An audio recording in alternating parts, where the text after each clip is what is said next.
Some like it hot. Reading a recent stolen food PR reminded me I too have a similar life experience to share. True story. I had taken a R&D internship for a food company over the summer in Keokuk, the armpit of Iowa for those unfamiliar. For housing accommodations, the company had set me up in the local college dorm that was previously a retirement home, so it basically had individual rooms and bathrooms, but one large commercial kitchen.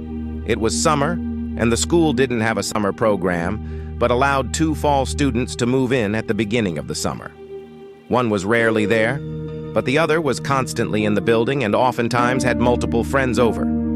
Given the kitchen setup, we all stored our food there, and it's a pretty no-brainer. You shouldn't take from others, but immediately I had various food items going missing or being consumed regularly: sodas, empty boxes of cereal put back on the shelf, etc.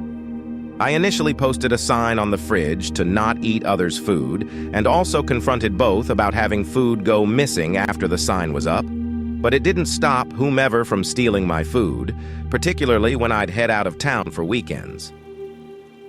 After complaining about the situation to my manager during my job, they helped formulate the perfect pro-revenge.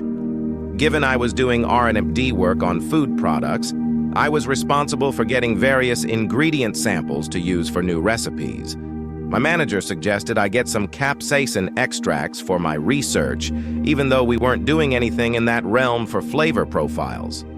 Well, I found a company that had various Scoville unit extracts, and I asked for a variety to see what worked best for our applications. Well, did they deliver with some small 2-ounce bottles of 50K, 100K, and 250K Scoville extracts? I ended up putting the 250 in an unravel-sized spray bottle, mixed with some water to help as a carrier, and wearing gloves and a mask, borrowed from work, doctored the common food items being stolen with a liberal spraying of my mixture, mainly cereal, chips, crackers, jug of milk, and the lip top of a few soda cans. For the snacks, I actually put some into a separate bag and left them open to dry before mixing back into the original packaging.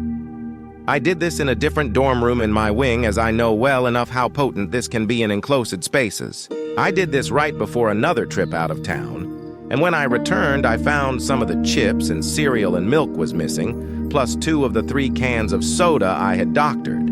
I never got to see the result, and no one ever said anything, but none of my food went missing for the remaining month of my stay. I hope the experience was enlightening for them, and they still remember the time they played with